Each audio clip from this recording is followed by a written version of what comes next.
Hello, welcome to the Escape Podcast. We're alright, don't you worry about us. I'm Brandon. I'm Josh. And today we are going to be talking about Caddyshack.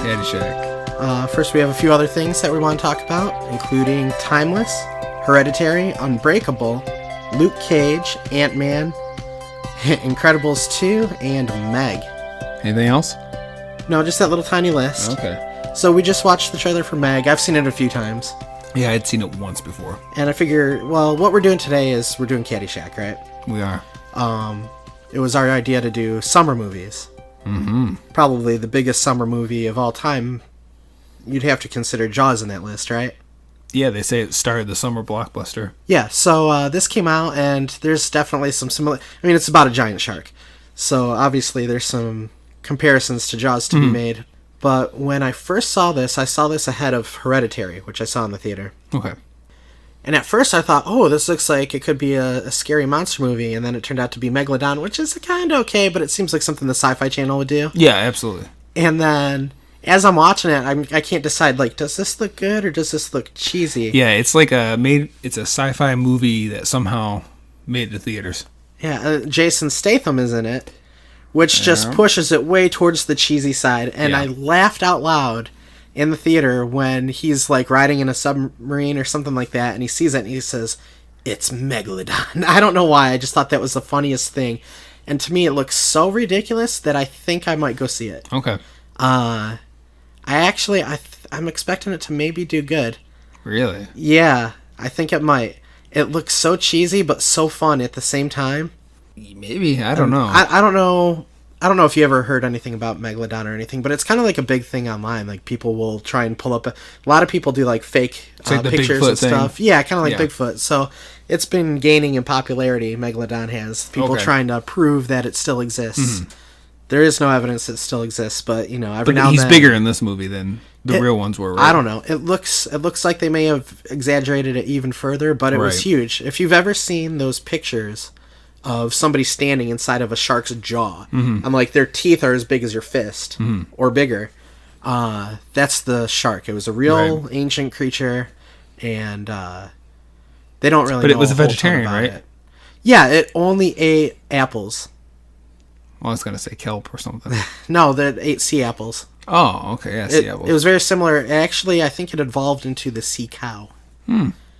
Interesting. Yeah, so anyway, I remember looking up, you can actually buy those teeth online. The sea cow, is that where you get, like, saltwater milk? I didn't expect that. That's pretty good. So, yeah, you can actually buy Megalodon teeth online, and some of them are pretty cheap. Really? It'd be a really cool thing to have. Like, if, for whatever reason, if you want to drop, like, $30, you can get a decent-sized one just to put it on display in your house. There's websites that sell them. Interesting. But, yeah, the movie looks cheesily fun. I might go see it in the theater. Okay. So are you interested in seeing it at all? It's the type of thing where if I was free one day and you called me and said, hey, you want to go see this, I would probably do it on my own. Not really. I still got to see Black Panther, Avengers, Solo, Jurassic World 2. How do you run a movie podcast? Dude, cause I understand. No, real talk. I mean, if you look back, when I started getting behind movies is when Benji was born. You know, like before, so like a lot of movies starting from like 15 to now, I'm way behind on. Yeah. Just because, you know. Well, that's part of it, and I'll get into something else too in a second. Okay. But yeah, I understand. But yeah, the main thing is just your wife, kid. I was working 2 jobs. Well, you did go see a movie, though. You just saw Incredibles 2. Yeah, that's like the first time we've seen something new in a really long time. Tell me a little bit about it. Well, you know, we did, the last episode was Incredibles, and, you know, one of the things I wrote down, but somehow I missed it when I was talking, is like, I think the first Incredibles kind of did a better job at most live action comic book movies at the time. Like, I think, like, it was kind of... Like, it captured what you would think of as a comic book? Just... Like, it wasn't the dark and gritty thing? Just feel like at that time, okay, that was, 2004? I just feel like at the time they somehow did something that you wished they would do in the live act, like something about the spirit or something about like the... Well, maybe for you it was more fun because the market wasn't saturated with superheroes. Possibly. Stuff. So, you know, there's a 14-year gap between this one and the new one, so I was like really excited. I had stopped watching the trailers because, once in a while they start showing too much. When I would go to the store, I would avoid it, when I had to go to like the hardware aisle. It's past the toy aisle, and sometimes the toys give away stuff. Yeah. So I was really careful not to look and stuff, and I was a little disappointed. You were? I was disappointed. No, it picks up immediately after, and I was disappointed in that. Like, I actually thought the fight with the Underminer could have been a lot cooler. Did they just kind of get it out of the way so they can move on to the next story? It's like, it wasn't super fast, but it just, I don't know, it just wasn't what I was hoping for.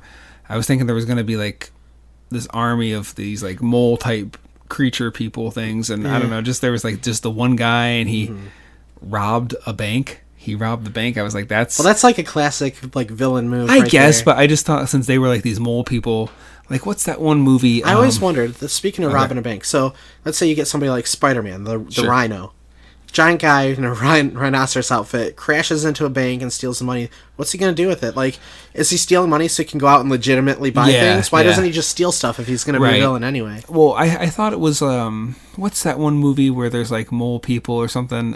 Is it The Time Machine? I think it's called Mole People. No, real talk. Isn't there like some movie, old like 60s movie? I know The Time Machine had that where they were like these weird Okay. Yeah, maybe. I thought they were going to be like that, and the whole thing they wanted to like take over the surface world, but it was just like robbing a bank, and I just thought that was kind of lame. I think they were kind of pushing this feminist agenda a little too much. Were they? It was all about how that we're going to bring superheroes back into the spotlight. Yeah. But we got to do it like in small doses in ways people can like learn to accept. Mm-hmm. So let's just do Elastigirl. So they wanted to do it. It just seemed like it was just very doing the new modern thing. So it was like, let's have Mr. Incredible stay home and take care of the kids. Let's have Elastigirl do her thing. And it's not that I'm like trying to say women should stay home and whatever. But I don't know. It just seemed... Well, Disney's trendy. It just seemed trendy. The villain was a major disappointment. Yeah. Major disappointment. The actual villain, it seemed like it was going to be so cool and almost scary. And then when you find out what's going on, it was just like, I was done. I was like, I waited 14 years for this. I would almost rather they never did it. It's like maybe I'll give it one more try just to see if like maybe I'm just overthinking it but I don't think that's the case. The animation was good. The question I would have, because it's been, what you said, 14 years, right? Yeah. The voices, how did they sound? The voices were fine, to me. Craig T. Nelson didn't sound like an ancient man? I didn't think so. Okay. There was like some new superheroes, and I don't know, just nothing about it seemed like... I actually thought it was cool when you see in the first movie how you don't really see much of the other heroes. Like in the beginning when they're in their heyday, you really only see Elastigirl, Mr. Incredible, Frozone. And then like when Edna's giving her little like spiel, you kind of see quick glimpses of like these other heroes that, didn't make it or whatever. And I was actually hoping like something about these new heroes it seemed, I don't know, like I found the brief glimpses of the heroes that you saw in the first movie way more interesting than the new ones they introduced in this movie. It just didn't do anything for me. So, I just went to the theater today, too. So, it's pretty fresh in my head. I just saw Ant-Man and the Wasp. Shocking. Before I talk about that, you were saying it was hard to get time because you have a family to go to the theater. Yeah. I went to the AMC in Woodhaven, and luckily I had a gift card to get the combo where it's like 2 pops and a popcorn. Okay. How much would you pay for that? I don't ever buy anything in the theater. How much would you pay for it? What do you think is a good deal, though? $10? I would imagine it's for two pops and a popcorn. Yeah. 12? Sure, $10 to $12. Sure, why not? It was $22. For 2 pops and a popcorn? Yeah, and it was like 13 something to see the movie at this AMC. I'm not going back to AMC. Sorry. That one used to be a Imagine. I actually liked it a lot better when it's Imagine. So did I. It wasn't ridiculous. Well, not just that, but like the actual, they had the shelf that was going over the concessions, and they had like an antique projector, and they had like classic action figures from like Star Wars and like lunch boxes of Batman. They had more. They just had like a cool. Now it's kind of like an open. It's bare. It's just a bare. It's like there's nothing in there. I mean, I love the location because it's so close to home, but one thing I will say that was kind of good is that it didn't seem like there were tons of people there. We didn't have a hard time getting a seat. Yeah.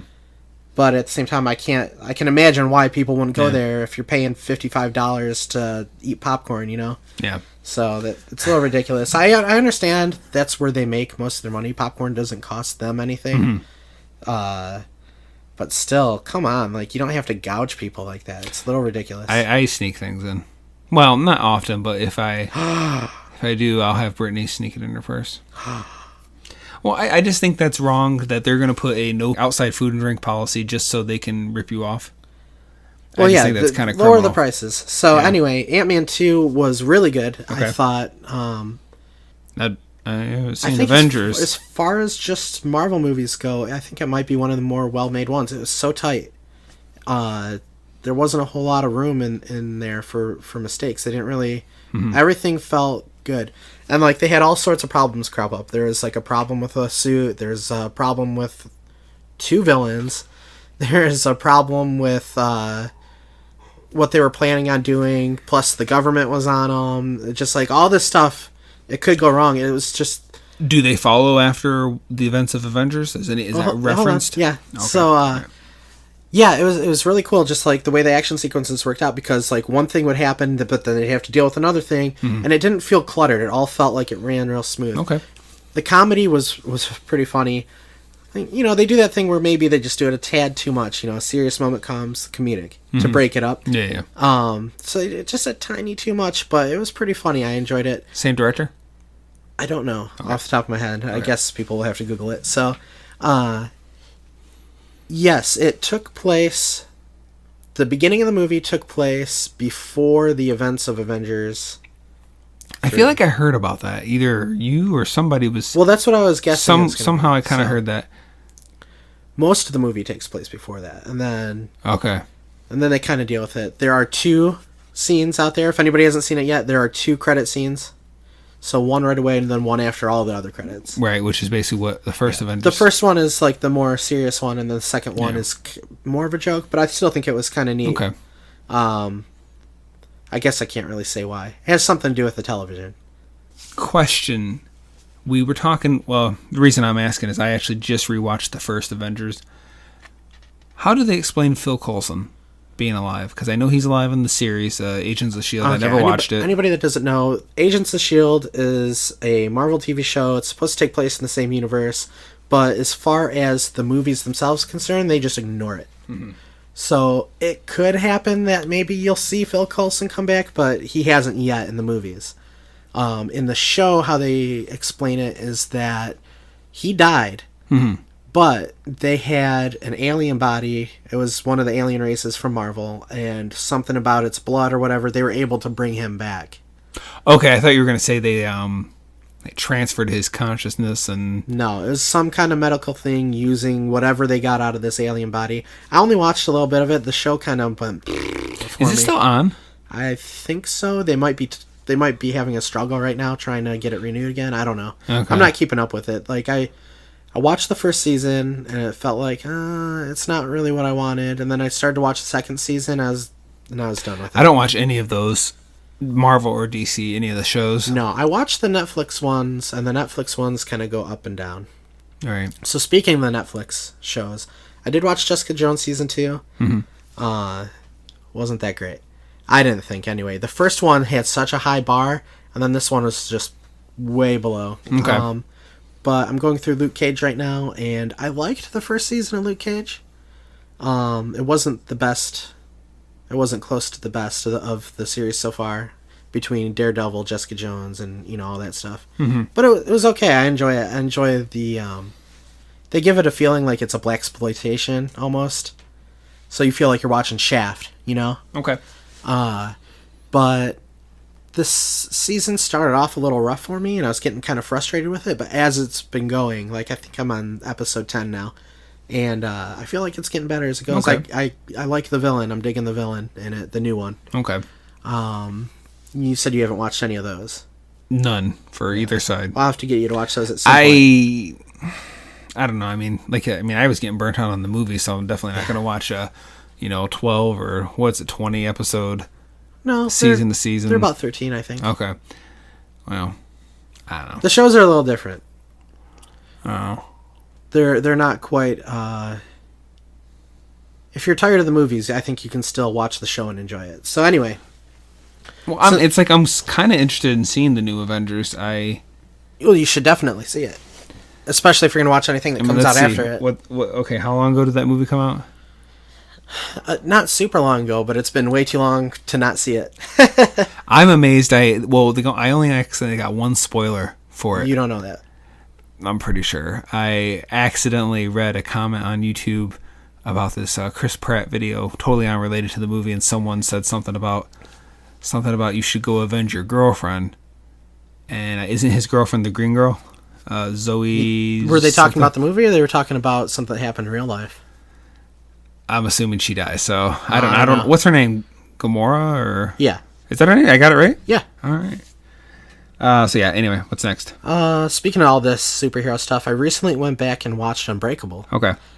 And then I saw Split. Okay. Those two are connected. If you didn't know already, you should watch them both. I think Unbreakable was better than Split, but Split was cool.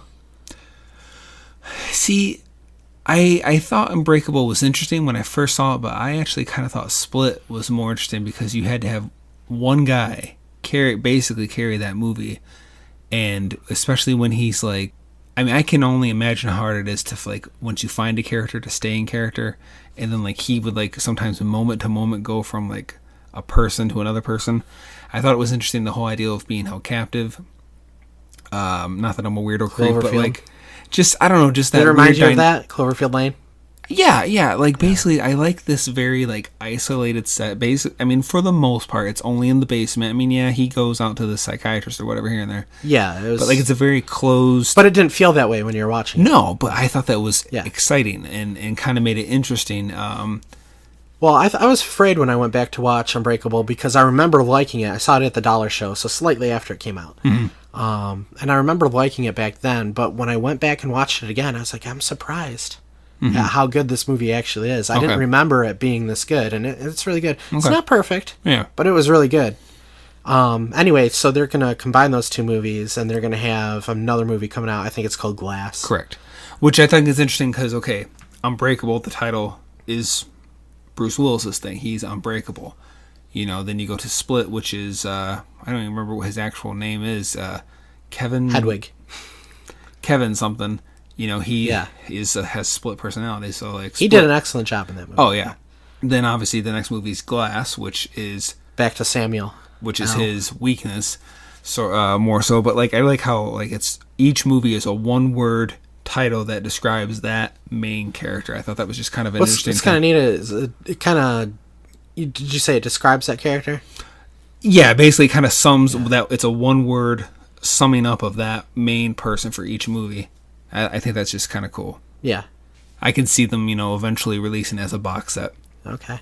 But another one I saw recently in the theater was Hereditary. Okay. It's being touted as one of the scariest movies ever made. Okay. I know almost nothing about this. I think it may have been even the same studio that did Split. They also did The Witch. I would compare this movie to The Witch, and I would also say that The Witch is way better. Okay. I know you haven't seen it. I never even heard of The Witch. It was a smaller movie, but it came out and it got a lot of critical praise, but maybe the audience score not so good. I remember when I was walking out of the theater, I was like, wow, like that movie it's going to stick with me for a minute, thinking about what I just saw.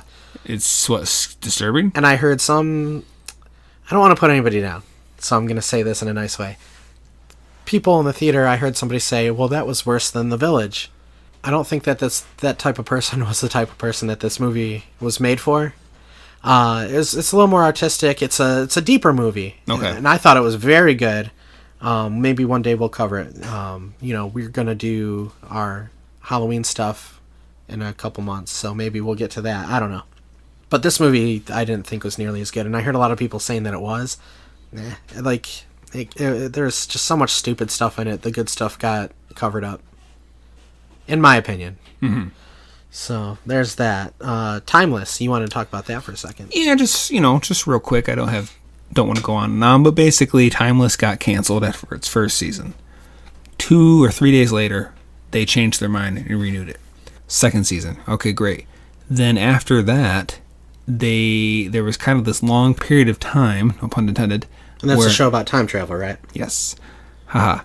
So basically there was just like this talk, like, you know, what's happening, and you hear about all these other shows that are getting renewed, and Timeless was kind of up in the air. So eventually there's like it's called Clock Blockers. It's a Timeless fan group that was trying to rally to get people to, like, you know, retweet stuff, reshare stuff, talk to, like, you know, send stuff to NBC, which is funny because this reminds me of Star Trek, the original series, where it got canceled after its first season, brought back for a second. I mean, it's almost a trend lately. Like Roseanne came back.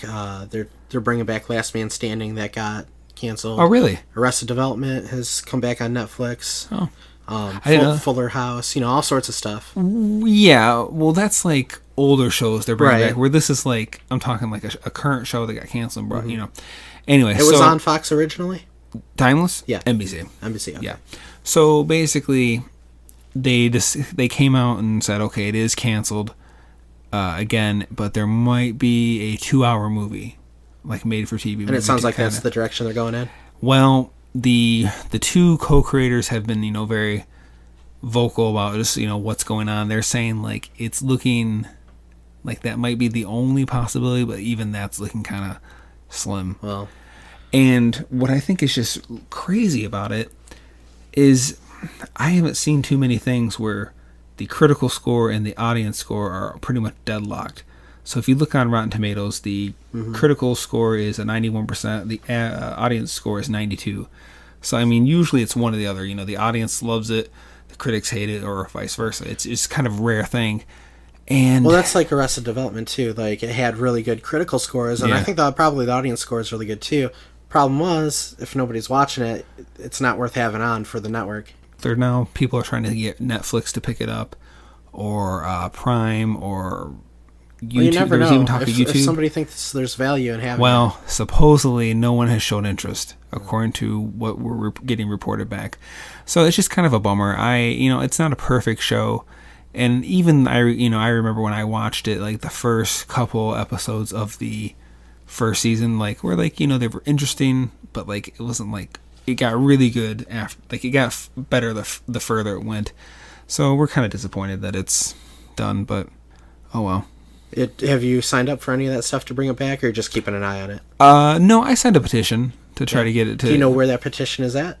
I think you just go to the Timeless Twitter or the Clock Blockers Twitter thing. If anybody out there wants to pitch in, help Josh get his favorite television show of all time back. Haha. Time. Yeah, so you can do that. Just Google it, how to bring it back, and sign a petition. I just, I find it interesting for all the time periods they go to. I thought they, did an overall pretty good job of like making like the sets or if they're going to places, I don't know how they're doing it, like making the background look authentic. Yeah.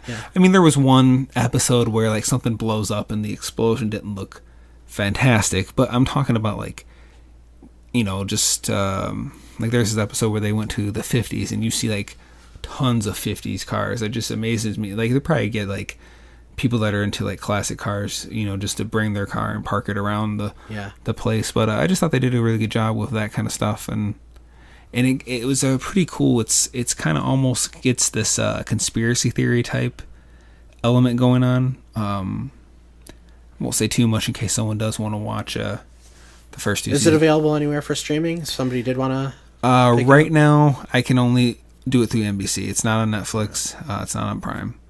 Okay. But I believe the first season will be coming out on DVD in September. Okay. So, all right. Before we get to Caddyshack, however you're listening to this, if you're listening to it on iTunes, leave us a little review. If you're listening to it on Podomatic, follow us, I guess.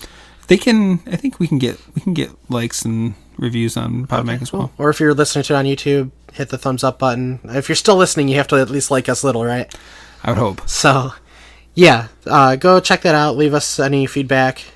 We'd really appreciate it. And now I have to apologize for my lack of preparedness for this episode.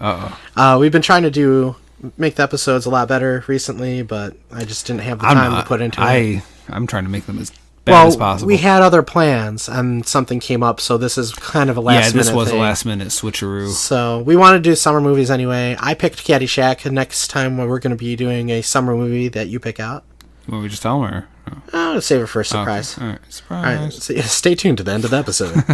So, this came out July 25th, 1980. Very specific. Yes. How much better is that? It's a 1980 American comedy film directed by Harold Ramis, written by Brian Doyle Murray and Harold Ramis and Douglas Kenney. Now, would we know any of those guys besides Harold Ramis for anything else? Brian Doyle Murray. Who is he? He is actually Bill Murray's brother, and he's been in a lot of films that Bill Murray has also been in. Oh, he's okay. Yeah. You'd recognize him. He looks a lot like. You know, it's funny. Was he the one in the movie? Yeah. Okay. He was the boss for the Caddies. Mm-hmm. Yeah. He actually looks a lot like Bill Murray, but I'd never noticed it until I found out they were brothers. I feel the same way. Yeah. So he's in almost every Bill Murray movie, at least all the ones I know of. Right. He's in Ghostbusters 2 with them. He's in What About Bob? He's the mayor of. Was he in Scrooged? I think he was. Groundhog Day. Yeah, Groundhog Day. I'm pretty sure they're in a lot of the same movies. He was actually in another Chevy Chase movie. Oh. Christmas Vacation. He was the he was the stingy boss. Yeah. Okay. So, this movie has a lot going on in it. I guess we can kind of discuss the plot as we discuss the characters. All right, so trivia. Let me look up on IMDb real quick. Normally I'd have this stuff prepared, but I'll just read a few of the things here. Disgraceful. Carl Spackler, that's Bill Murray's character, yes, was originally a silent character in the script in the manner of Harpo Marx. But after Bill Murray was cast, Harold Ramis encouraged Murray to speak and improvise. A big hill was built from scratch for the climactic 18th hole scene because the country club did not want its course blown up. The pyrotechnic people used too many explosives, which completely destroyed the hill and caused planes flying by to report the explosion as if a plane had crashed there. Bill Murray improvised the Cinderella story sequence. Well, Bill Murray improvises everything. That's not interesting. The movie was inspired by writer and co-star Brian Doyle Murray's memories working as a caddy at a golf club. His brother Bill Murray and Harold Ramis also worked as caddies when they were teenagers. So I imagine some of this is based on real experiences then. Yeah, and some of it's obviously extremely embellished. Cindy Morgan, who played Lacey Underall, has said that the oil massage scene with Chevy Chase was also completely improvised.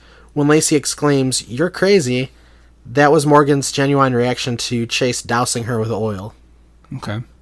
And that's what I've heard about this movie. The next note actually says that the rowdy improvisational atmosphere during the shoot created by Harold Ramis, Bill Murray, Chevy Chase, and Rodney Dangerfield didn't sit well with all the cast members. Ted Knight, widely regarded as a very nice man, got fed up with the constant shenanigans. Initially, Murray and Chase's and Dangerfield's roles were to be cameo appearances, but their deft improvising caused their roles to be expanded, much to the chagrin of Scott Columbia and some of the other cast members whose roles were reduced as a result. Bill Murray filmed all of his scenes, including the famous scene with Chevy Chase, in 6 days. Many people expected them to have another confrontation, as they had had during Chase's run on Saturday Night Live years before.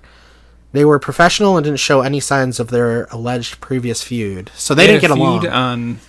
From what I understand... You said Murray and Chevy Chase? From what I understand, because Chevy Chase was there at the very beginning. Mm-hmm. And as he was leaving, Bill Murray was coming in. And Bill Murray felt, I think, that Chevy Chase was abandoning the show. Mm. I don't know. I don't know if that's true or not. That's just what I remember hearing. Okay.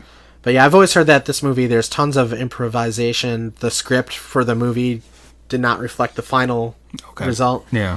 And people like Ted Knight and Michael O'Keefe were kind of upset because some of their stuff had to be cut. What is Ted Knight from? He looks very familiar. Ted Knight is most famous for playing television's Ted Baxter on Mary Tyler Moore Show. What else has he done, do you know? Because I wouldn't know him from that. You wouldn't know him from that? I'm sure I never watched the Mary Tyler Moore Show. Well, we'll get to it. It's okay. I was just wondering. No big deal. Anyway, so, Michael O'Keefe is the teenager. He plays Danny Noonan. And he's supposed to be the focus of the film, but as you saw, it didn't really turn out to have a focus.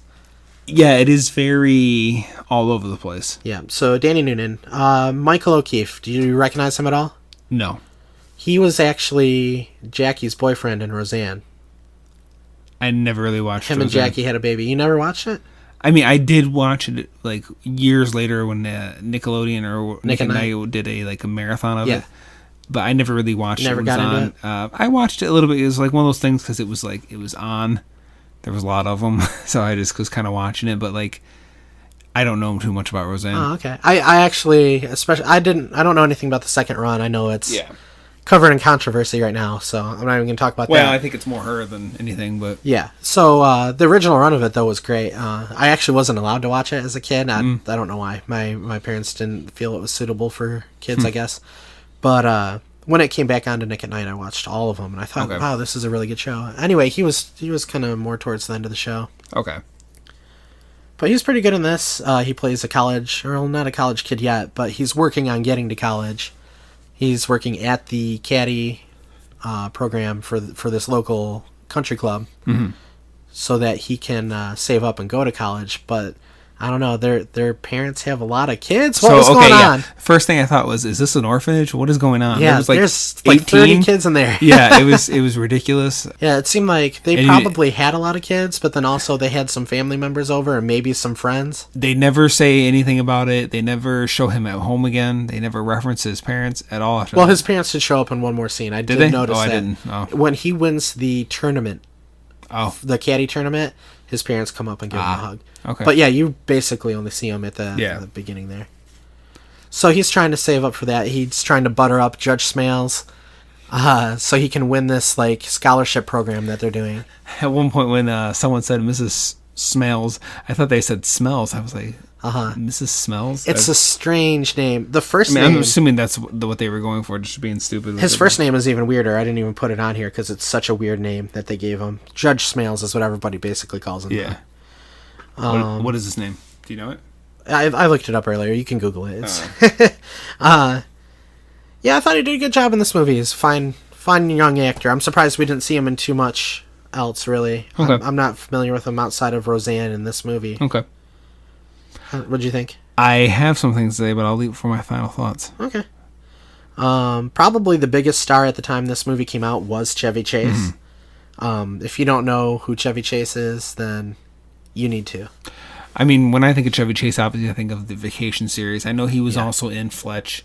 And you said you hadn't seen the Fletch movies? I've not seen the Fletch movies. I'm aware of them, obviously. And I'd like to get to those at some point. There's Spies Like Us, I believe he was also in. I think you're right.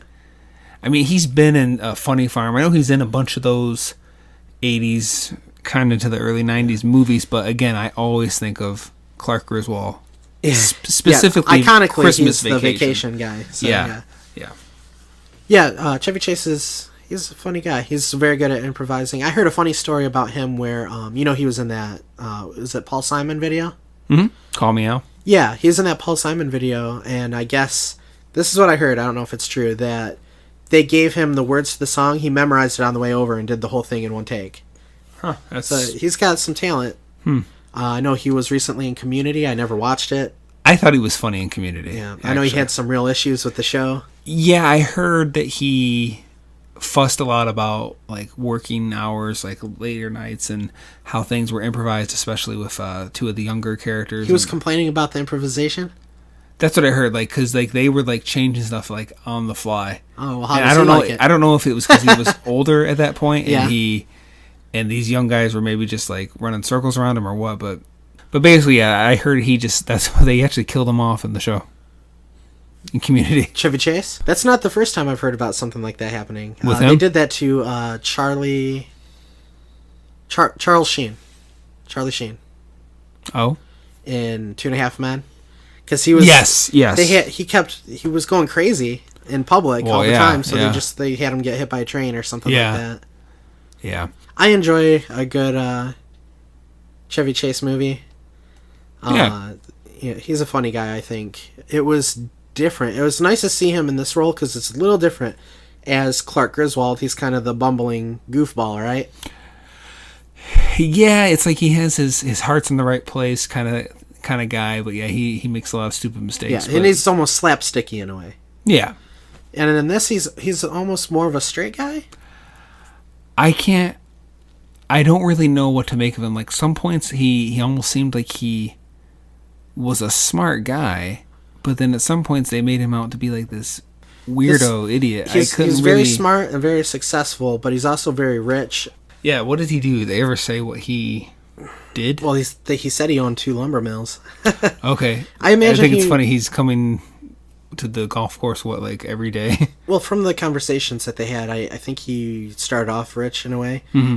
His father was one of the co-founders of the golf club. Okay. Yeah, I remember them saying that. Yeah, and so he's got money, he's got more than he needs, so he just kind of does whatever. Right, he's almost like a Tony Stark in a way. He lets someone else run his company and just kind of plays. That's what it seems like. Yeah, okay. He just kind of plays around. He's almost like a big kid in a way. Right.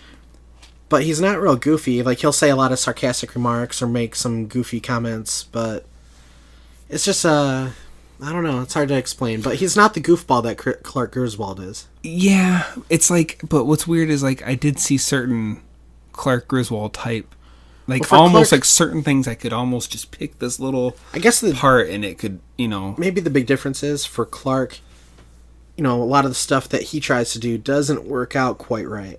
Okay. Whereas this character, he's the cool guy. He can do whatever he wants. Was he a good golfer or not? Yes, he was the best golfer at the club. Because, they say he didn't keep score, but then he's, doing that one thing where he, threw down, 10 or so balls. No. Yeah, he's doing his little $1 million man, $6 million man, whatever, and, he's, he kicks one, he pulls one, he just, then he does the blindfolded. Right, but then he does terrible at the end. Well, I have a theory about that. We'll get to that. Okay. One of the first things I thought, okay, so we start the movie base more or less with Kenny Loggins, and it's just funny to me that Kenny Loggins was almost the guy for 80s movie soundtracks. Yeah, it's just funny. Well, I mean, he had Top Gun, Top Gun, Footloose, and obviously Caddyshack, and probably his biggest songs, were those. But just and that song is so iconic to this movie. Oh yeah, everybody thinks of this movie, the dancing groundhog. Yeah. What was it? It was a gopher. Groundhog. Was it? Yeah. Oh yeah, because we're thinking of Groundhog Day. Yeah, gopher. Yes. So the dancing gopher. What'd you think of the dancing gopher? I was gonna save him for later, but we might as well talk about him now. Not much. I don't know. Did that plot line bother you? Did you think it was too cartoony? No, it almost it reminds me of Meatballs. Which one's the Meatballs where there's an alien that the kids are hiding? It's not the first one, I know that. Okay. It's probably the second one. Then I remember that one. It's it just reminds me of one of those 80s movies where there's things happening, but then there's this really outlandish, goofy thing happening on the side, but it kind of really doesn't almost play a part in the other stuff. Yeah.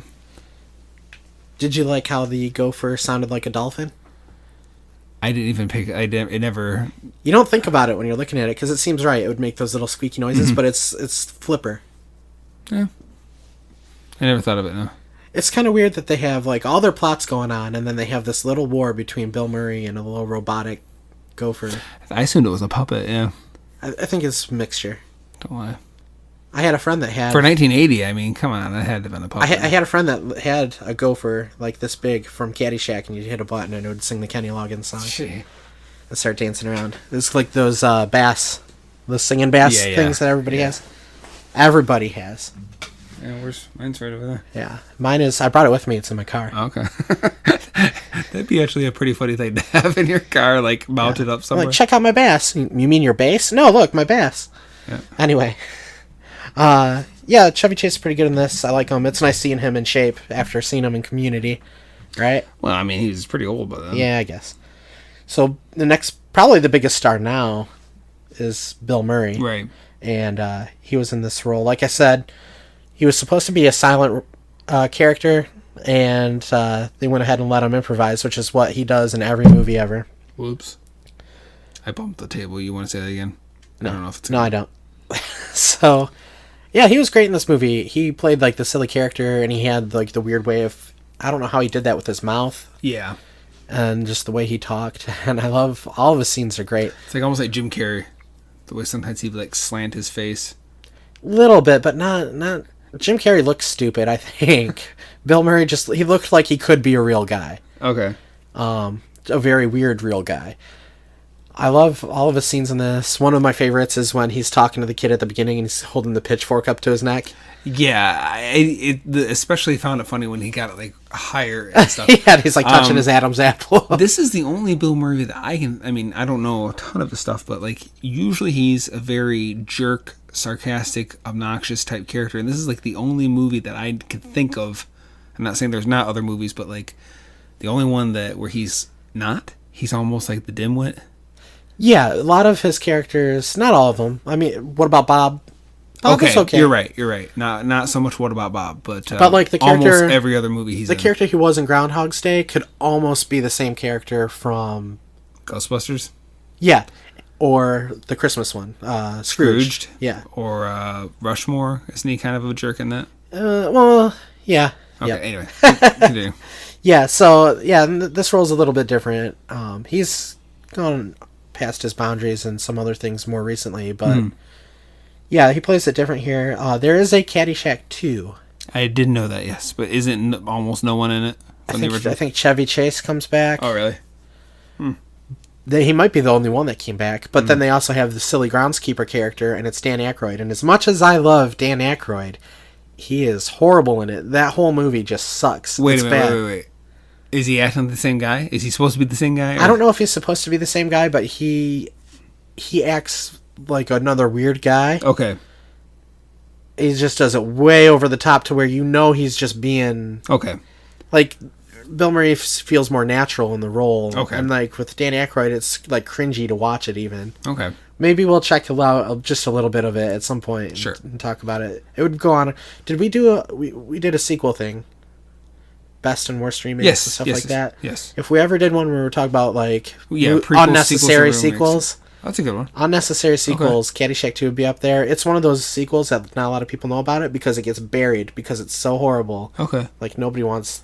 Throw it in a hole, cover it with dirt, and then blow it up with a plastic rabbit. I hate golf.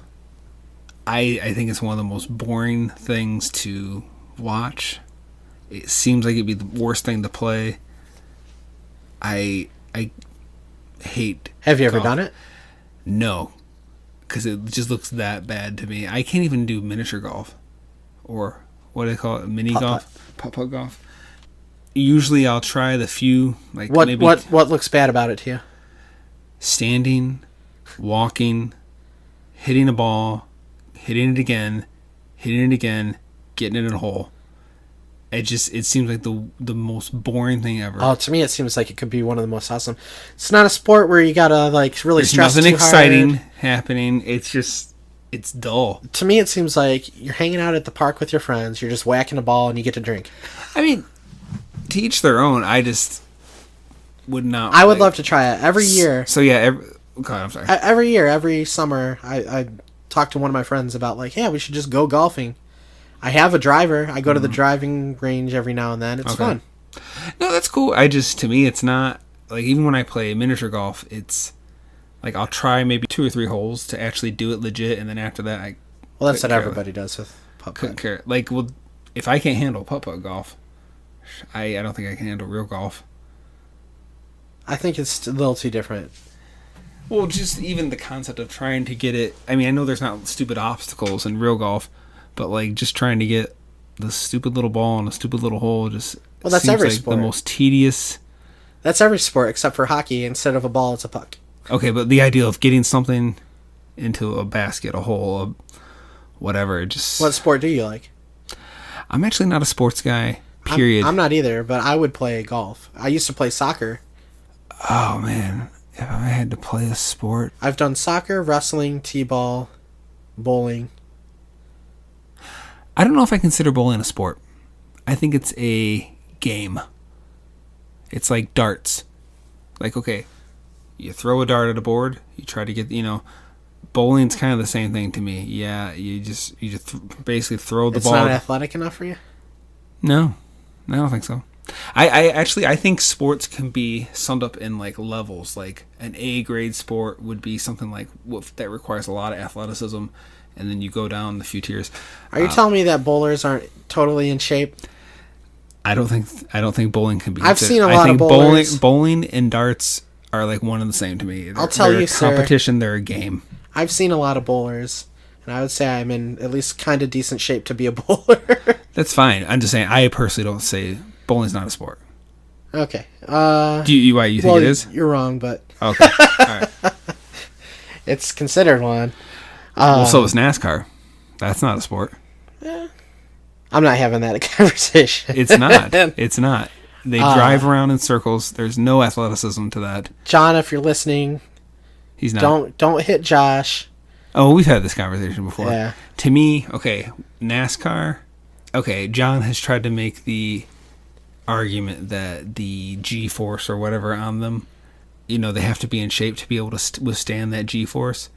Well, guess what? So do jet fighter pilots and astronauts, and I don't know, just they're stuntmen have to be in shape. That it's like it's not a sport just because models have to be in shape to run down walk down a catwalk. That's my favorite sport. These are not sports, so I don't care what shape they got to be in. I don't care how much G-force is on their body. They're not athletes. It's not a sport. All right, where were we? Bill Murray. You liked him in this movie? You liked his character? I did not. You did not like his character? I did not. Why? I should point out that this is the first time you've seen it all the way through. I actually can't remember. I know I've definitely seen some of it. I might have seen it all once. I don't recall. Okay. So why didn't you like Bill Murray? I'm actually not really that big of a Bill Murray fan. Good day, sir. I knew you were going to say that. I like him in Groundhog Day. He's all right in Ghostbusters. Like, he's not my favorite guy of them, but like that's about the extent. Have you watched a lot of the Wes Anderson movies, like Rushmore? Rushmore, Steve yes. Zissou? Yes, that too. You didn't care?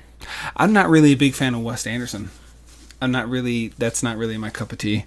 The only thing I thought was kind of funny about that one is where he just starts murdering people on the ship. Isn't there one movie where like his crew his crew is being like basically killed by pirates and he just kind of just goes crazy and kills them? But like I enjoy Wes Anderson. I didn't like Royal Tenenbaums, but I've liked most of his stuff. So I don't want to get sidetracked here though. Yeah, I don't know. I find that typically Bill Murray is the same character, a sarcastic, obnoxious character, and I'm not usually a fan of those types of people. But I just never really cared for him that much. I don't hate him. You don't like Carl, the groundskeeper? Not really. Okay.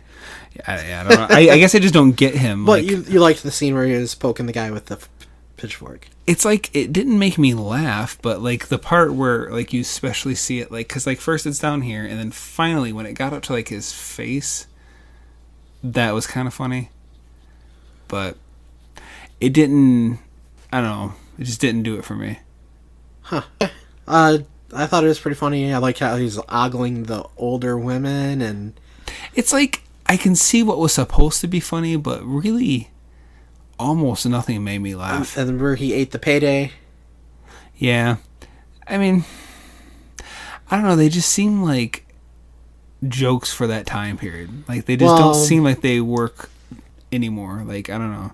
Just didn't do it for me. The way this movie was filmed, a lot of like, it seems like certain scenes weren't necessary exactly.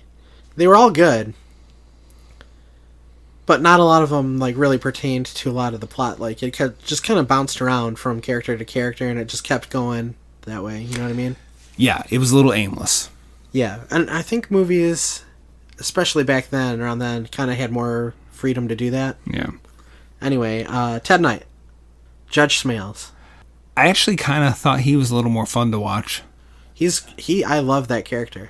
Yeah, he might have been the most interesting character, or at least most humorous character to watch in the movie. And when I was watching it, there was someone he reminded me of, and I'm trying to remember, like in a different movie. And I cannot remember what movie it was, but it's kind of like the pompous guy thinks he's better than everyone. Yeah, he's wealthy. He thinks because. Yeah, I mean, like, a little bit like the boss in Mr. Mom was kind of like that. Maybe not quite as arrogant, but enough. But I don't know. Were there any scenes that stuck out to you? With him? Yeah. Something you found particularly... I did find where he's about to give his little speech on the boat, and his nephew or grandson, whatever it was, like, puts his foot on the boat. Get your foot off the boat. Yeah. Like, that was kind of funny. I love his interactions with his nephew, who's, like, such a dink. Yeah. Or grandson. It was his grandson. Grandson, yeah, that's right. Yeah. Well, yeah, did we talk about the caddy boss Brian Doyle Murray. Yeah, which like so it took me a second. I was like, oh, Noah's Arcade. Waynesboro. That's pretty funny. I didn't picture that. No. Yeah, he was a funny character in this too. Like he played it pretty straight, but like some moments that he had me laughing is when the caddies are fighting each other. What's that sign say? What's that sign say? But then afterwards he says, pick up he's that always trash. telling people to pick stuff up. Yeah. He even tells somebody, pick up that blood. Like, how are you going to pick up? Yeah, I think that it'd be was like, kind of wipe funny. it up. Yeah, that was a funny line. Yeah. He was cool in this. I really like Ted Knight's performance. He's great. He was super great in the Mary Tyler Moore Show. Okay. He was a television anchor at the news station. Okay. And he has to be one of the influences for the Ron Burgundy character. Okay. Where he's all like looks and superficial, but on the inside there's not much there, both emotionally and mentally. Gotcha. You know, he's just a voice and a quote unquote pretty face, even though he's an older guy. He's hilarious. I love him. I think he may have been sick during this. I think he died not too long after doing really? Caddyshack. He had cancer, I believe. Oh. Which Sorry is to too hear bad. that. He was a great actor. I really enjoyed him in this movie. Rodney Dangerfield, it was his first movie. Really? This is the first time he had done a movie. He's obviously famous for being a stand-up comedian. He had issues during this movie. He was so worried about his performance. And I can imagine him being worried, being the same way he is on stage, where he's just constantly jabbering. When he's on the screen, he's just talking. Nobody can get a breath in. Okay. Well, you know, he's telling his jokes and he's trying to be funny as a stand-up comedian. To know if it's working or not, you judge it on laughs. When you're filming a movie, you have to shut up. Right. People can't laugh. Yeah, it definitely seemed like he was... Well, he had that issue. Like as if he was still treating it like stand-up comedy. He was worried. almost like he was talking to the camera. He was worried and he brought it up. He's like, are you sure you want me in your movie? I'm not doing any good. And they're like, what are you talking about? Nobody's laughing. They're not supposed to. They'll get in trouble. It took him a minute to kind of understand that. But for being in his first movie, I thought he did pretty good. Okay, here you go. You don't like Rodney Dangerfield. I'm not a fan of Rodney Dangerfield. Oh my gosh. You don't get any respect. I never really found him funny. However, I am a fan of Journey. Oh my gosh. Okay, go ahead. A Journey song is played here. I thought it was weird they did like this.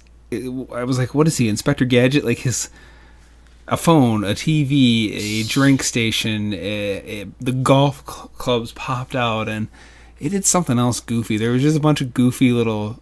Him and Bill Murray are had like a stereo the two... system in it, and... Yeah, him and Bill Murray are the two, like, cartooniest characters in the movie. Yeah. He's constantly running around and, like... I don't want to say insulting people, but he's constantly trying to make people laugh at other people's expense. Okay.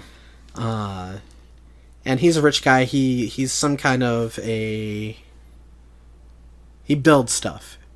Yeah, because he was talking about like real estate, condos, real and estate guy. Like, oh, this could be a parking lot. There's condos there. There's a mall. He was talking about. Yeah. So yeah, he's clearly a visionary, I guess, in that capacity. He just started hanging out at the country club. Maybe he saw it while he was building the condos. I almost wonder if it was the type of thing where, I mean, I highly doubt they actually put this much thought into it. But like, I'm wondering if almost like he's just bored. Like his companies are doing well or whatever. His real estate business, you know, whatever, and it's just like, oh, I'll go to a country club, but then it's boring to him because he doesn't really fit into it, so he's just trying to bring his own flavor to it. Well, I think he doesn't quite understand the community there. Okay.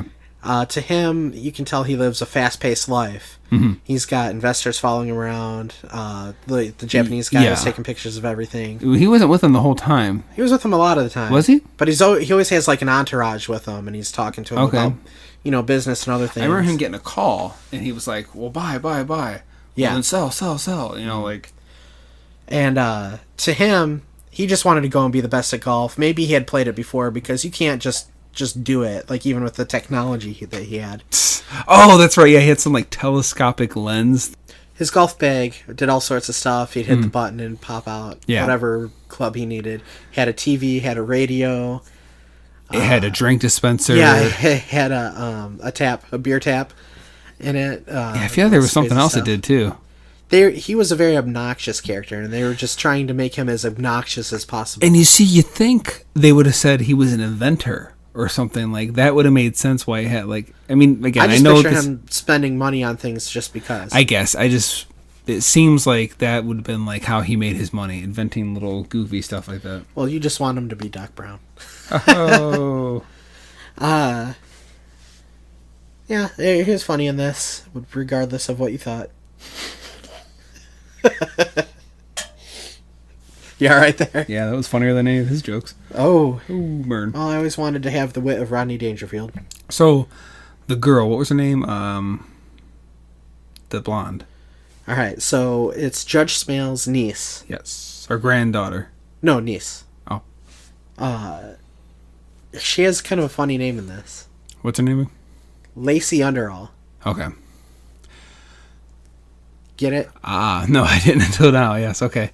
So, they said she was kind of, promiscuous. She's a party girl. And she basically was, because at one point, she's kind of... They set her up as that she's kind of on par with the caddies. Like, she's of that age, like the, 17, 18-year-olds, I guess. I want to say she's a little bit older. Okay. I assumed she was. I want to say, like, early 20s. But then she starts messing around with Chevy.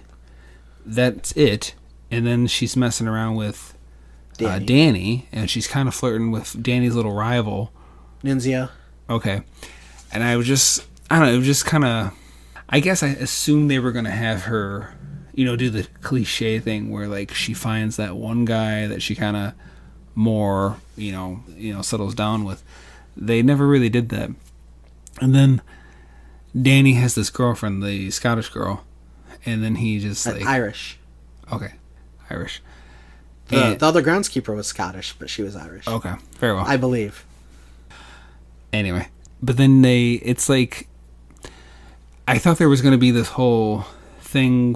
Again, it's very cliche, especially with 80s movies where, okay, he's got this girlfriend, but then this new girl comes along, and there's going to be like this issue with him, like... having to decide where he wants to go or what he's going to do. But it didn't really do anything that he messed around with the other girl. Is that what you wanted the movie to do? No, I'm not saying that what I wanted. I just expected that. Because, again, 80s kind of formula for teen movies. I just assumed that's what they were going to do. It might be floating around out there somewhere. I would like to see what the original script was like. It may have been something more along those lines. Because I think it was going to focus on Danny more. Mm-hmm. And be more about him. But instead it's kind of about all of them. Yeah. But yeah, anyway, that's what I'm saying. It's kind of surprising they didn't do that cliched thing where he's... Because was he even with her? Who was he with at the end? The Irish girl? Was he still with her? I don't even know. Because then didn't she say at one point that she thought she got pregnant and then she was mad at him? But then she said that she's not been... It may not be yours because I've been kind of I don't even know if they were like exclusive with each other or if she was I thought she was. Well, she was saying that it could be somebody else's and he didn't seem fazed by that. So either he accepted it or he knew she was lying. But they don't really tell you which. Yeah, I didn't... it seemed like it just went nowhere. Yeah. Yeah. A good summary for this movie is it's just a collection of scenes. Yeah. I kind of feel like in a sense there's a slight John Hughes type thing going on where really when you look at Ferris Bueller, it's a lot of just... First he's there doing this, then he's there doing that, then this scene happens, then that. Like, yeah, there's a loose plot that they skipped out on school, and basically they're going to just have fun for that day. But really, when you look at it, it's just like, oh, then there's the part where they go here and do this. Then there's the part where they go to the parade, the fancy restaurant. There's a part where, like, what's his name? Judge Smail's grandson. I don't remember his name. Anyway, where he goes out and he pukes in the car. It's just a gag. Yeah, exactly. Only difference is I actually feel like a lot of the Hughes movies are more fun to watch or better. Well, those came after too, though. No, yeah, This was filmed probably in '79. Right, yeah, or early '80, depending. Yeah. I mean, if it only took a few days for certain things to be filmed, I mean... Well, at least it was written and started in '79 at least, and then it came out in mid '80. Well, anyway, all right, so, yeah. One thing I noticed in this movie, you brought it up earlier, was the end when they had the team match against each other. Yes. You see Ty slams his hand in the door, and you assume like that's why he's doing more poorly than normal. Mm-hmm. I always assumed that was the case, but this time watching it, I feel like maybe he was bad on purpose and he wanted Danny to be the one that wins it. The money didn't mean anything to Ty. He was going to be part of the country club no matter what. I mean, that sounds good to me. I just don't feel like they emphasized it enough. No, they didn't. They didn't do it at all. But I think that may be the case. He had the relationship with Danny. He was trying to encourage him to be better. And then he's like, all right, well, maybe I can get this kid to, stop trying to be somebody he's not if I let him be the one that wins this or some kind of deal like that. I actually kind of thought it was funny. I mean, I think that sounds like a great element. I wish it would have been in here. I think I might have actually liked it a little better. I thought it was funny that all the employees felt the need to, it was the most exciting thing they could see was to watch their boss play golf. I was like, he probably plays there all the time. They all hated Smales, even the... I guess. It was just like, wow. I guess golf is just it was a ton of money, too, that they got up to what, 80? Per person, though? Was it per person? That I don't recall. And then everybody was gambling. Yeah, I don't know. On everything. To me, golf is just the worst. I don't know. Yeah. So I don't see it. But continue. There was just something I noticed that was different this time around. So we brought up Orion before in the Clifford episode. This was an Orion picture. Yes. The other thing I was going to mention was Kenny Loggins, but we covered that. Okay. So I guess I never realized that Danny was supposed to be that good. So when he has him take his place, I was thinking, wait a minute. I don't remember them ever establishing that he was supposed to be good. He caddied, but, when did he ever play? Well, from hanging around Ty, it seems like, because, Ty would, I think... Let him hit a few? Yeah, he'd let him hit stuff and teach him some things. I imagine they had... I guess it just didn't, to me, get emphasized enough that he was not only just, it's like, okay, I worked at Taco Bell, but I hated Taco Bell food. I just was surprised that, just because he works here, where he works around golfing, I didn't know he was good at it. Because I didn't think he actually did it, Well, I imagine if you're going to be a good caddy, you'd have to at least know when you should use what club and why. Sure.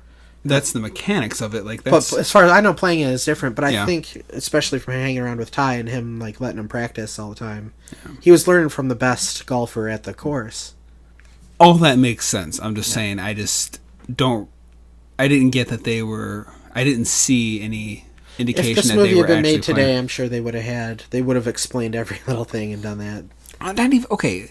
I'm not trying to sound overly critical.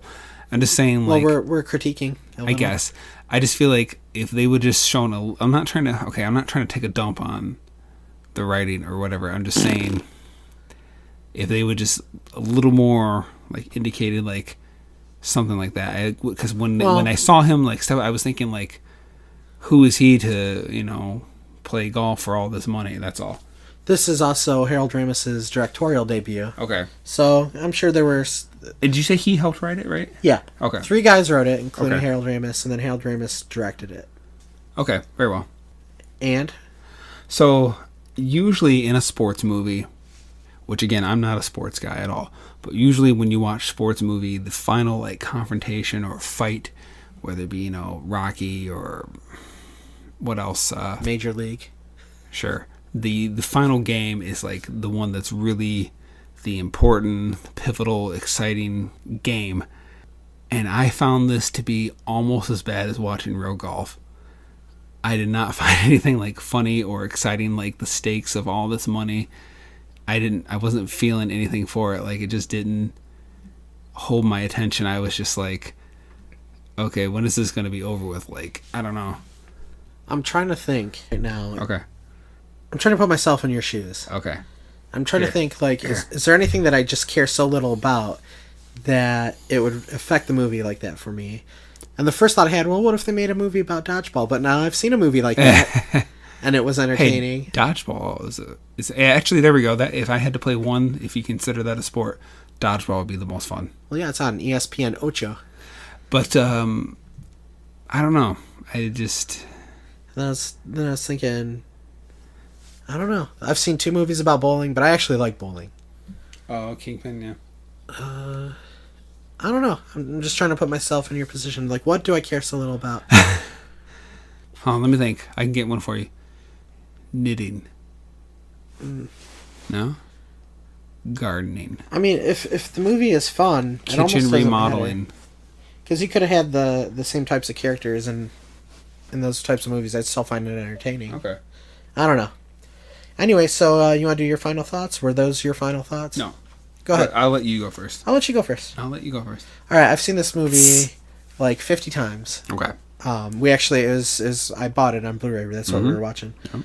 I don't watch it a whole ton, but I've seen it enough. I know it's considered one of the greatest comedies. Right. I put it right up there. Okay. That, maybe Monty Python, which is another one I think you don't really understand or like. I've only seen it once. Okay. Eons ago. We might watch that one down the road. Okay. But it's on the list. And for me, it's right up there. The cast is great. I love all the performances. There's no part really about this movie that I don't like. I give it an A. Okay. Just an A, not an A+? Just an A. Okay. Like you said, it could have been more cohesive. Okay. For me, I really didn't find Danny to be that likable. So Sure. I didn't really Yeah, I care see that. about anything that was going on with him. Uh-huh. I like Chevy Chase in the vacation movies, but I just didn't. You know, have you ever had like maybe a song you like by a band, but you just like that one song, but like the whole CD or the other albums, they're just like, eh. Like Journey? No, Journey's not. Anyway, but you know what I mean? Like, for me, it's like, I like him as Clark Griswold. Nothing about it for me was just like, nothing made me laugh. Or almost There's like. two types of movies for me. Well, okay, let's say three. There's the kind where you get invested in and you feel like you're part of the story and you put yourself in everybody's shoes and you're like, if I were in this situation, this is what it'd be like. To me, that's not what this one is. To me, this is more of a movie where you're just an observer. You're just observing all this crazy stuff, like a day in the life of this, you know? The third type of movie would be the kind that suck. Okay, there's nothing wrong with having a movie where you're just an observer, but I think a good movie, you still got to have one character at least that while all this stuff is happening, it's someone you kind of feel like, okay, this guy is a stand-in for me. And I think Danny is supposed to be that person, but for whatever reason, it just kind of fell flat for me. So, anyway, you know, I already said what I said about Rodney Dangerfield and Bill Murray. You know, Chevy Chase, like I said, other movies, sure. Nothing was really all that funny to me. And I don't know if it's just because it's not my cup of tea, if it's kind of older, but then again, there's been lots of older things that I've watched and liked or enjoyed or whatever, so I don't know if it's that or what. I'm assuming it's just not my kind of movie. To be honest, the only thing I liked about this movie was the song, Kenny Loggins. That was it. So what's the grade? What do? Do you go E? Do you go F? It's A, B, C, D, F. Yeah, I always thought it was funny. They skip E's, but I remember when I was in grade school, we used to get E's. Yeah, you said you got all E's.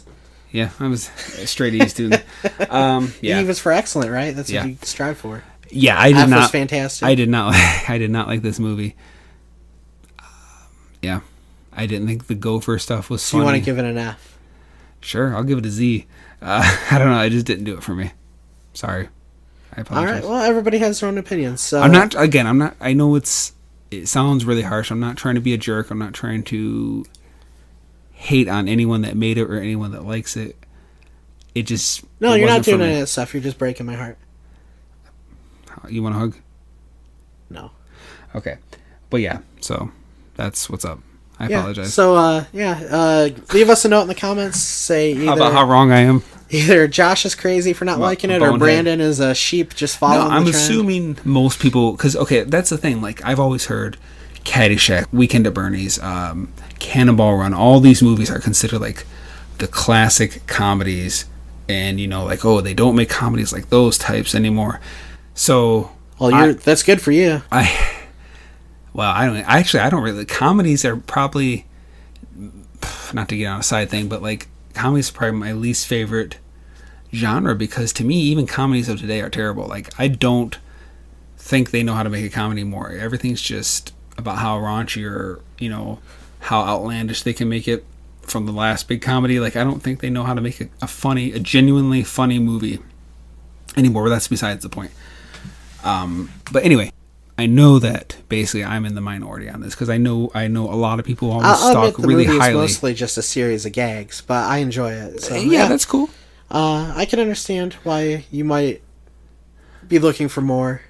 Yeah, that's fine. And, to put it in, I don't know if this makes any sense, but like my favorite comedy is Dumb and Dumber. I like Tommy Boy. Like those types of movies, I like.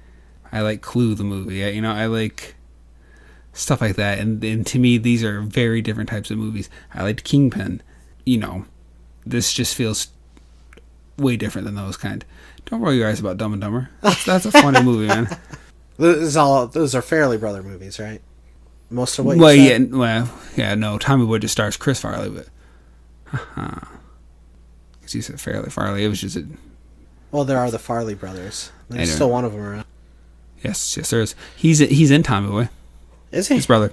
He's one of the wedding guests. Didn't notice him.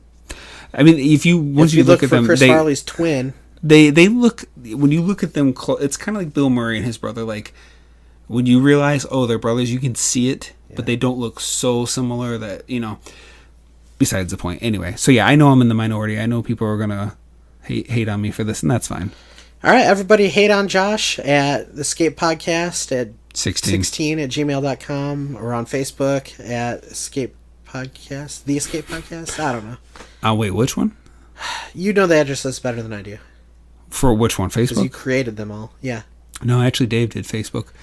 Yeah, I mean, if you just search the Escape Podcast, you'll find us on Facebook. Yeah. Look for the Orange Escape Ship. Podcast on YouTube, Gmail. Right? That's already mentioned, Orange Ship on everything. Like, isn't it like kind of a beige color? Okay. Yeah, find us on YouTube, Twitter, iTunes. Yeah, don't really look for us on Twitter. Well, I guess we looked it up and we actually got some traffic from Twitter somehow. I do not understand Twitter. Just keep doing what you're doing, which is almost nothing. It just links to whenever we do something on YouTube, right? Right. So yeah, follow us on Twitter then. Sure. Send us a tweet and we'll figure it out how to send you something back, maybe. But yeah. So yeah, just tell me how wrong I am. Did you notice that second place prize for the caddy tournament was socks? I did not. I wish I would have. There's a little trophy, and then behind it some socks. That's funny because I'm constantly joking about socks. Well, we tried to give this sock away. Yeah, and I'm constantly writing stuff on Facebook. We will call it the Caddyshack socks. Sock now. We have signed it, and it's got a hole in one. Yeah, a hole in one. Yeah. Anyway, all right. Well, thanks for tuning in. And we're sorry you're tuning out, but this is the end of the show, so that's what you got to do. Tell your friends. Listen to the old episodes. Tell your friends, if not about us, about something. About us. Something about us. Oh, that's what I meant to say. Yeah. Okay, bye. Bye.